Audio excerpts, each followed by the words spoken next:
Hi, parents. I'm Mr. Nortillo, teaching Algebra 2 this year. Here's a brief outline of the presentation I'm going to give. Over the next few minutes, I'm going to talk about the routine stuff that you pretty much hear all the time you go to an open house presentation. Then I want to talk about more cool stuff and important stuff towards the latter part of my presentation. Let's go right to the routine stuff. First of all, let me just show you my Canvas homepage for Algebra 2. Probably all your teachers are showing you this. So here's my homepage, and all my contact information is right up at the top. Zoom meeting links for class, for the Lit Center, my email, office, it's all right up at the top, phone number. In the middle of my homepage, I have some calendar information. It's usually current, like what we're doing this week and maybe the next, or last week and then this. And this is just information here. There's no links to assignments. You can't click on this and actually go anywhere or find anything. I'll show you that in a moment. Down at the bottom of the page is my schedule for the week. I'm going to come back to that at the end of my presentation. For students to find the assignments, where is the work that they have to do in the videos that they have to watch? Click right here where it says click here to access the above assignments. If they click here, it'll take them right to that week of assignments. If they click on this modules button, it'll take them to the very top of the modules page. But this is where everything is, all the assignments for the whole entire year. So here's what we did the first week. And then you can collapse that. And now we're into the week of 9/28. And here's what's going on now. So everything is all in that modules page. And by now, I think students are becoming very accustomed to finding things, and they're able to find things pretty easily. Let's talk about grades a little bit in this class, or actually, let's talk about grades. At the beginning of the year, I was just asking students to do some things, just to submit some things, just so I could make sure I was putting things out there properly in this new learning environment, which is called Canvas, and that kids could actually find these things and then could figure out how to submit things back to me. And I was giving them credit for doing this. And I just called those things learning activities. And at the beginning of the year, there's these tiny little 1-point, 2-point assignments for things. And then at some point, I gave a substantial quiz after we had been doing some significant mathematics for a little while. And then I quickly changed the weight or the value of all these little learning activities at the beginning of the year to count for very, very little compared to these math quizzes, genuine, legitimate math quizzes and tests that I'm going to be giving from here on out. So some people's grades changed dramatically at that point, and they might have freaked out a little bit, but I explained what was going on to my students, and I think they understand what's going on. And really, these are the only two categories that are going to remain. That's my plan for the rest of the semester. Let's move on. So that's kind of all the routine stuff that you expect to hear from teachers, I think. And this is a little bit routine too. You know, what are students going to experience in Algebra 2? Functions. This whole year. It's just one big, long study of functions. If that means anything to you, here's all these different kinds of functions we're going to be exploring and learning about. But for me, and here's where I hope my presentation turns from the routine a little bit more to the cool or important. You know, what I say to my students, what I said to them on the first day of class this year about what is the most important thing that they can take away from this class, it's for the vast majority of them, it's really not any of the math. Most of my students, most of them, will never use any of this math content for the rest of their lives. Most of them will never have to think about logarithmic or exponential functions or rational functions ever again, right? I mean, it's just the truth. I say the same thing in my geometry classes, that most of my students will never use any of that geometry for the rest of their lives. Most of them. A small number of students might end up using a lot of this math, but most of them will use little to none of it. So what is the takeaway value of any of this? Well, for me, I believe the biggest takeaway value of trying to do well and learn all this math in this course is the learning how to do well at something. It's the practice of growing up to be a committed, disciplined, hardworking, problem-solving person. That's the value of this course. In fact, in my opinion, that's the biggest takeaway value of most of the courses that your students will take in high school, is just learning how to grow and become a problem-solving person. And the math content, I mean, I got to test them on the math content for sure. But shortly after they get out of this class, they're going to start forgetting all that math content. And that's kind of not going to matter a whole lot. And that's just the truth. I mean, anybody who tells them differently is lying. That's just the truth for most of them. Again, I know some students will really make some use of this math, but not a lot. But that doesn't mean there isn't a lot of value to be gained out of working hard and trying to do well in this class.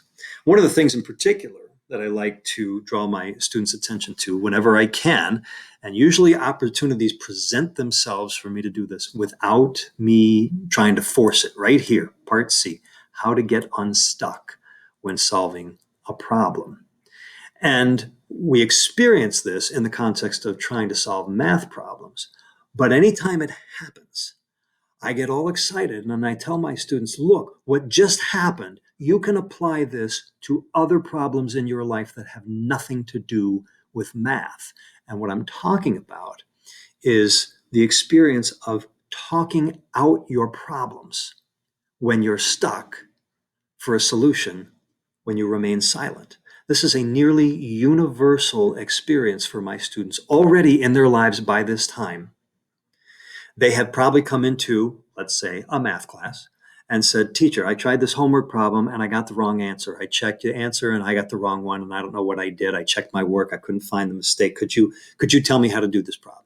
And sometimes the teacher will say, well, why don't you tell me what you did? And the student will say, well, I saw this information and I wrote this thing down and then I tried to add, never mind.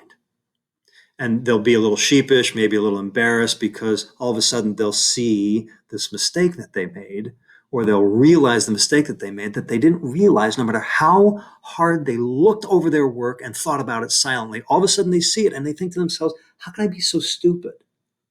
Well, they're not stupid. And I say this to them. I say, you're not stupid. Don't feel foolish for missing that. But here's what happens. When you speak out loud, that requires another part of your brain to become active. We know this. People who study the brain can tell us this. They can tell us where in the brain your brain lights up when you open your mouth to speak. The mystery is how that part of your brain, which has now just become alive, communicates in the background with this other part of your brain that's been thinking about this problem and trying to solve it.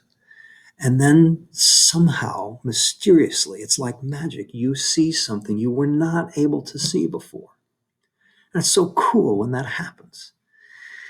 But the coolest part is when you become attentive to that experience and you start to leverage it to solve problems in your life without going to a teacher and saying, can you help me? And then the teacher kind of puts you in the position of talking out loud. And I will tell my students stories of how I have been stuck on problems, not math problems. There's totally other problems. And I will start talking to thin air because there's nobody there sometimes, nobody for me to explain my problem to. But I'll just pretend somebody's there to force myself to talk the problem out loud. And I will pretend to say I will say to the pretend person who's not there, I will say, these are the things I've tried to solve this problem, and this didn't work because of that. And here's the things I didn't try because I didn't think this would work because. And then all of a sudden I'll think of something and solve my own problem. And it's so cool. But not enough people are aware enough of the power of this tactic or this dynamic to leverage it as often as they could in their lives. And so I'm always trying to, any opportunity I get, I try to draw my students' attention to that because, again, that's something that they can take with them for the rest of their lives, long after they've stopped studying math or Algebra 2. If we were in the building, on occasion, I might even try to steal a day just to read a really cool story to my students. And sometimes, most of the time, again, it has nothing to do with math or the study of math. It might involve a mathematician or a student or something like that, but that's generally not the point of the story or the reason why I read them. But hey, everybody loves to hear a really cool story. And so on rare occasions, I'll do that. And if we get back into the building before this school year is over, maybe I'll have the opportunity to do that. Really can't afford the time in remote learning because our time is so limited. And anyway, I think my students would all fall asleep if I was trying to do that remotely. Okay, so now let's get to the really important stuff, and I'll close my presentation with this. We're all experiencing a lot of challenges in remote learning, and I'm sure I don't know the half of it. I'm sure I don't. I mean, I have my own challenges in remote learning, the number one of which is everything takes me way, way longer to do than it ever did before. But that's my own private problem. Nobody cares to hear about that. You and your sons and daughters have your problems too. I've been listening, and I have tried to be empathetic when I certainly am empathetic when I can be. I've tried to be sympathetic all the time, and I really feel for your kids and the struggles that they are suffering through. Very few people want to stay in this remote learning any longer than we have to. And so it's just tough. There's a lot of individual things that we're going through. But let me tell you about a couple things that are common experiences for me and your students. And so this is challenges that I'm going through that are connected to challenges they're going through in learning. And the biggest one is this one. Kids need to take more initiative to ask me questions when we're in class, in a Zoom meeting, and to meet with me outside of class. When we're in the classroom and I say, hey, everybody, I want you to try this problem right now. Then I'll go walk around the room and I'll look over kids' shoulders at what they're doing. And if a kid's done the problem right or he's on the right track, I'll go, you're doing great. Keep going. That's great. And they get a little confidence boost. They get a little pat on the back, right? Or I'll stop by a kid and I'll say, 6 minus 3 is 3, not 2. Just fix that and you're going to be fine. And they'll be so glad that I found this tiny little mistake that could have, led them to the completely wrong solution, and they would have been totally confused as to what was going on, right? And they get that encouragement. Or, a student, as I'm walking by, will stop me and say, Mr. Ortillo, does this look good? And I'll go, yeah, that's great. Keep going. And they'll get that confidence boost. Or they'll say, Mr. Ortillo, I have no idea what to do. Actually, most often when they have no idea what to do, they don't ask me that. I just walk by and they've got absolutely nothing written down. And so I'll kneel down and I say, do you even have a way to begin this problem, or can I help you just get started? And sometimes they don't even say anything. I'll get a nod, Yeah. They're almost embarrassed that they can't even start the problem. There is so little of that kind of interaction that happens in a remote environment. So much less of that. I mean, there's not none of that, but there's so much less of that. And students have come to rely on the teacher coming around the room and peering over their shoulder and asking them how they're doing and asking for how many people solved this problem and that problem and that one-on-one interaction that you can get with them in class. And there's a lot less of that happening. Now, when we're in the building, some students, a very small number of students, might come to see me outside of class, come to my office hours, or come see me in the Lit Center, or come see me when we have a mutual free period.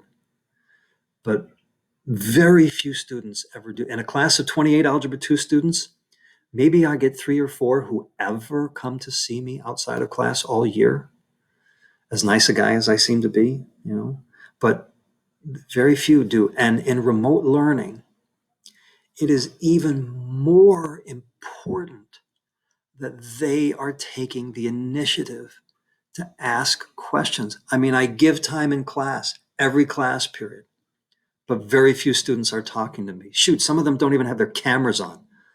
And I know there are some challenges with the technology, but more students could be turning their cameras on. Certainly more students could be talking to me and asking me questions, and they're not.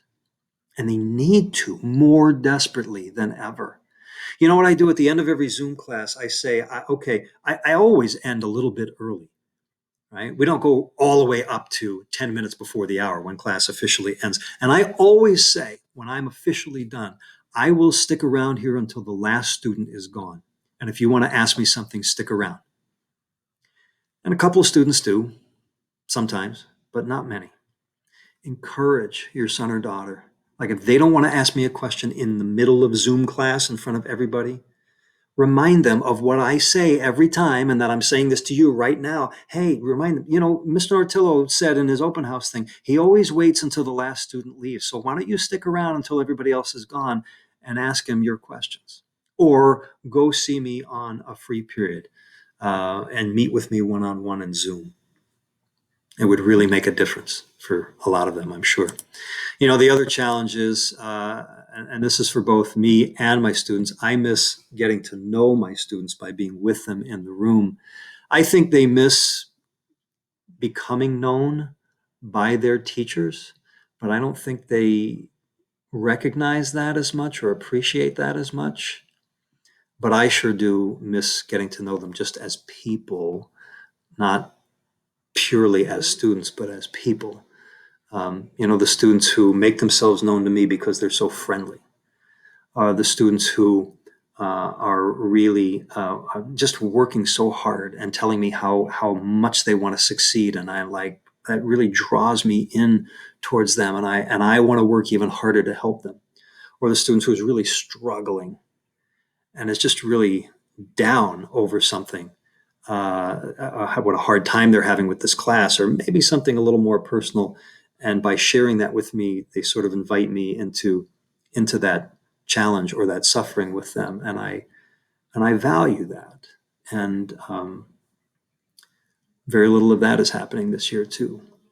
And your students value that too, when they find an ally in a teacher to help them through something, whether it's the math that they have to learn or anything. And that's just not happening a lot. And I hope we can get back in the building soon so more of that can happen. But let me take you to my Canvas homepage one last time before I end this presentation and just point out to you just how much opportunity there is for your students to meet with me one-on-one.